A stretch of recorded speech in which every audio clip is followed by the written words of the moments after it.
Olá, mulher restaurada, seja bem-vinda. Mais um Devocional Plenitude, dia 24. Deus seja louvado por você, pela sua vida. Hoje é dia 10 de agosto de 2023, quinta-feira, e nós estamos aqui para receber do Senhor nessa mesa, para receber do Pai o alimento, o sustento, o direcionamento. Eu creio que hoje nós vamos ouvi-lo de uma forma profunda, como sempre ele tem se revelado, porque existe em nós fome e sede do Senhor. Quando existe fome e sede de Deus, ele nos alimenta. A palavra fala, provai e vede, né, o quanto o Senhor é bom. Nós estamos provando e vendo desse amor, mesmo nos momentos mais difíceis da nossa vida, mesmo diante das maiores dificuldades que nós enfrentamos. O amor do Pai, ele é todos os dias disponível para nós. Não é diferente no dia de hoje, não foi diferente no dia de ontem, e com certeza, se o amanhã chegar, para a glória de Deus, não será diferente no dia do amanhã, porque ele tem cuidado de um povo, de filhas e filhos que escolheram a melhor parte, como Maria, né? Escolheu estarem aos pés de Jesus. Não importa as falhas, as deficiências, os erros, mas escolhemos estar nos pés de Jesus. E ele tem estado no controle. Como diz essa música de fundo, ele não perdeu o controle. Ele não perde o controle das nossas vidas, jamais. E hoje eu quero convidar você a silenciar por um momento o seu coraçãozinho aí, trazer um momento de silêncio para o seu coração. Comece a silenciar as vozes que estão internamente dentro de você. Se for voz de acusação, silencia. Se for voz, a voz do medo, da preocupação, sentimento do medo, da preocupação, começa a silenciar aí dentro de você todas as coisas que não estão de acordo com aquilo que o Pai ele tem falado a seu respeito, não estão de acordo com aquilo que os olhos do Senhor estão vendo nesse momento. Hoje eu quero dizer para você que nós estamos num caminho. Nós estamos num caminho. A palavra do Senhor fala que Jesus ele é o caminho, a verdade e a vida. Ninguém vai ao Pai a não ser por ele. Ninguém vem ao Pai a não ser por mim, ele falou. E esse caminho é um caminho perfeito, porque Jesus ele tem o caminho perfeito, ele é o caminho perfeito. E se hoje você, como muitas vezes acontece comigo, se distraiu, porque nós nos distraímos. Nós muitas vezes perdemos o foco. Muitas vezes nós caímos. Sabe, o processo de uma ovelha não é fácil. A ovelha precisa sempre ser conduzida pelo bom pastor. Porque é muito fácil essa ovelha se distrair. É muito fácil essa ovelha, ela errar o caminho, ela sair do caminho. É por isso que o bom pastor, ele conduz as suas ovelhas por um caminho realmente perfeito. E hoje o bom pastor Jesus está aqui, conduzindo a gente para o caminho, que é realmente ele o caminho.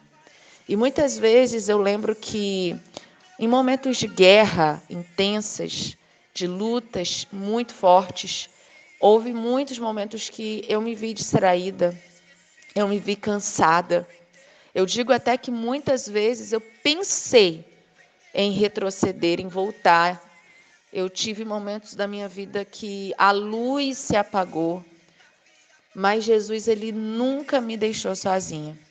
E sempre eu me via como aquela ovelha, né, perto de um abismo e ele vindo em minha direção me buscar. E realmente, muitas vezes não vai ninguém buscar, só Jesus. Porque ele fala que ele vai em busca das ovelhas que se distraíram, das ovelhas que se perderam. Ele não deixa as suas ovelhas sozinhas. Ele fala que o homem, né, ele cita, até tem um exemplo que fala que o pastor da terra, ele pode deixar as ovelhas esquecidas, enfermas, mas ele, o bom pastor, ele não deixa. Ele vai, ele pega no colo, ele cura a ferida, né? Ele liga, ele traz ali, ele limpa, ele arranca a sujeira, ele dá colo, ele dá o alimento e depois ele fortifica essa ovelha. E hoje talvez você é uma ovelha que se encontra em alguma dessas circunstâncias, ferida, machucada, suja, distraída, pensando em desistir, perto de um abismo. Eu sei que talvez hoje a sua história se encaixe no perfil de uma dessas ovelhas, porque nós somos as ovelhas do Pai. Mas o bom pastor, ele jamais deixa uma ovelha caída, permanecer caída. Uma ovelha perto do abismo, morrer no abismo. Ele sabe exatamente o momento certo que ele vai de encontro. Mas para isso a gente precisa silenciar. Silenciar as vozes que vêm de acusação, de culpa, os sentimentos do medo, da limitação. Porque quando a gente olha para o nosso cenário, muitas vezes esse cenário ele é pintado pelo inimigo. O inimigo pinta um cenário de dor, de desacreditar, sabe? Ele pinta um cenário onde parece que está tudo perdido. Eles pintam um cenário que você vai olhar e você desacredita realmente. Porque ele faz questão de mentir sobre a sua história de vida. Ele faz questão de mentir sobre o plano do Senhor, sobre a vontade do Senhor na sua vida. Quantas e quantas vezes o inimigo pintou um cenário para a minha vida, para que eu acreditasse naquele cenário, para que eu desistisse, para que eu estagnasse. Só que muitas vezes a minha imaturidade não me conseguia realmente enxergar que era um processo. E que todo processo ele tem um caminho de propósito. E muitas vezes a gente fica se perguntando, mas que processo é esse? Que propósito é esse? O processo, eles são os momentos que nós enfrentamos na vida de dificuldades. O processo são as lutas, as guerras, as dificuldades nos relacionamentos. Os processos são, às vezes, as nossas limitações. É aquilo que interiormente a gente está enfrentando dentro de nós que às vezes ninguém vê. Esses são os processos. Mas o propósito é o resultado de quando você vence um processo. O propósito é o que Deus ele vai te fazer viver através de um momento de dor. Ele te leva a um novo ambiente. Ele te leva a um novo lugar. Ele faz com que aquilo que você enfrentou, você passe e produza um bom fruto. Produza algo novo na sua história de vida. Ele te leva para um lugar, um ambiente onde você tem destaque, para que as pessoas reconheçam ele na sua vida. Esse é o propósito. O propósito é que, através da sua vida, o nome de Deus seja glorificado. Através da minha vida e da sua vida, pessoas reconheçam Jesus na vida delas. Deus ele usa o seu processo para poder te fortalecer. E quando você vence o processo, existe um testemunho que você vai contar. E esse testemunho, ele vai impactar pessoas. Pessoas que desacreditaram, pessoas que estão pensando em largar tudo, pessoas que estão sem esperança, pessoas que nunca tiveram um encontro com Jesus. Elas começam a desejar esse Deus porque elas conhecem a sua história de superação. Então, Deus ele tem para cada um dos seus filhos na terra uma história de vida. E o Salmo 139, ele fala muito, é lindo esse salmo. Se você já leu ele, hoje eu convido você a ler ele novamente. Se você não leu, leia, porque ele fala que o Senhor ele sonda e conhece a cada uma de nós. Ele sonda o nosso coração, ele conhece os nossos sentimentos, ele sabe, se a gente tenta se esconder de Deus, ele nos vê. No mais profundo abismo, ele nos vê. E fala que a nossa história já havia sido escrita antes mesmo que nós estivéssemos sendo formadas no ventre da nossa mãe. E que de uma forma maravilhosa Ele nos formou. E que tudo que ia acontecendo, cada formação do corpo, cada história ia sendo registrada no seu livro. Fala que ele tem sobre nós, né, um caminho. E é um caminho perfeito. Talvez hoje você está olhando para a sua história, como muitas vezes eu olhei para mim, achando que é um ponto final. Achando que não tem mais jeito. Não existe, minha irmã, nada impossível para o Senhor, nada. E muitas vezes a gente não consegue entender isso porque nós somos humanos. Nós somos seres humanos imperfeitos e falhos. E nem sempre a nossa condição humana nos é apropriável para entender a dimensão do nosso Deus. Nem sempre nós temos a dimensão do poder que tem o nosso Deus, porque Ele é o próprio poder. Nem sempre a gente consegue ter a dimensão da sua grandeza, da sua soberania. Nem sempre a gente consegue ter a dimensão do que é esse nada é impossível para Deus. Às vezes a gente começa a olhar e a definir o que é possível para Deus e o que não é possível. A gente começa a ter isso.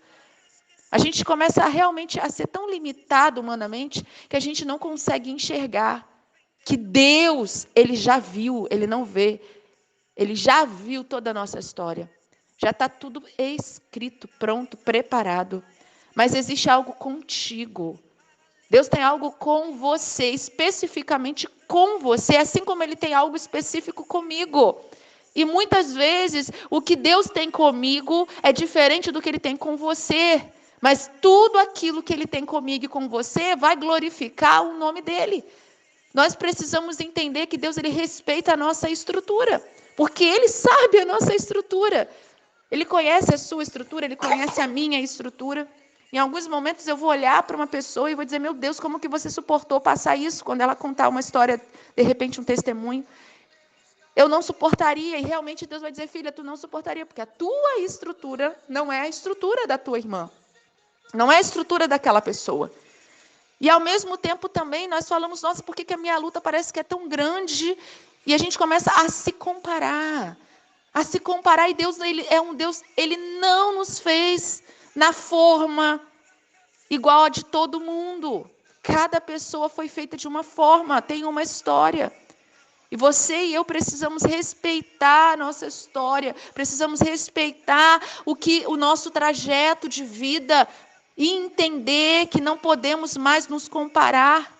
Não é mais tempo de comparação, não é mais tempo de querer o que o outro vive, porque o que Deus tem para mim, o que Deus tem para você é único e é exclusivo para nós. E Ele está hoje chamando para a gente se posicionar de forma diferente. Nós precisamos entender que por mais difícil que seja, quando nós levantamos altares de adoração ao Senhor, dentro do nosso coração, na luta, na dor, nós estamos celebrando o nosso Pai. Teve uma semana que nós enfrentamos grandes desafios, no mês que passou. Desafios de enfermidade, desafios de situações de calúnia. Muitas coisas nós enfrentamos. Muitas coisas. Mas eu determinei no meu coração, e o Espírito Santo fortaleceu a minha alma para isso, porque humanamente eu não conseguiria. Toda a honra e toda a glória ao nosso Deus. E o Espírito Santo fortificou a minha alma para que em cada batalha, em cada dificuldade, eu tivesse um altar levantado de adoração, porque o altar é o meu coração. E ao invés de eu abrir minha boca para perguntar, por quê, reclamar, Deus falou, adora. E Ele me levou em ambientes diferentes, onde eram altares levantados dentro de mim. Porque Deus, Ele chama os seus na terra para levantarem altares de adoração, de gratidão. Na Bíblia a gente vê muitas pessoas que levantaram altares, fizeram altares de adoração ao Senhor, diante de momentos de vitória, mas também em momentos de dificuldades. E nós precisamos nos espelhar na palavra de Deus, naqueles que vieram antes de nós e que o Senhor permitiu que tivesse registrado, através do Espírito Santo, história de homens e mulheres que venceram batalhas, de homens e mulheres que se posicionaram. de homens e mulheres que não foram livres da perseguição, da dor, da calúnia, de ser apedrejado. A maior e mais linda história de todas, que é a história do seu amado filho, Jesus, que não foi isento da dor, não foi livre da crucificação, até porque era um propósito. Então, ele tinha que passar o processo da dor para que pudéssemos ter acesso, livre acesso hoje à presença do Senhor. Veio porque Cristo, ele não abandonou, ele não disse não para o processo. E ele é o nosso maior exemplo. Exemplo de superação, exemplo de realmente ter uma missão e cumprir essa missão. E talvez a missão, ela vai trazer dor, vai trazer lágrima, mas eu sempre, no meu coração, o Espírito Santo ministra, e se eu glorifico o meu nome, usar as suas dores para isso? Né? E se na dor que você está passando ser um momento de mais glória e exaltação ao meu nome, porque você vem, na dor tem sido fiel a mim. Na dor você não tem me abandonado, na dor você não tem me dito não, na dor você não tem negado o meu nome, na dor você não tem me deixado, é na dor que você tem mesmo, diante de tudo isso, estado comigo. Então a glória na dor é glorificado o meu nome. Existe glória ao nome de Deus nos processos de dor, assim como também na alegria, nas conquistas. Paulo fala sobre isso. Que tudo seja para a glória de Deus. O que come carne e o que não come carne. O fazer, o efetuar. Seja para glorificar o nome de Deus.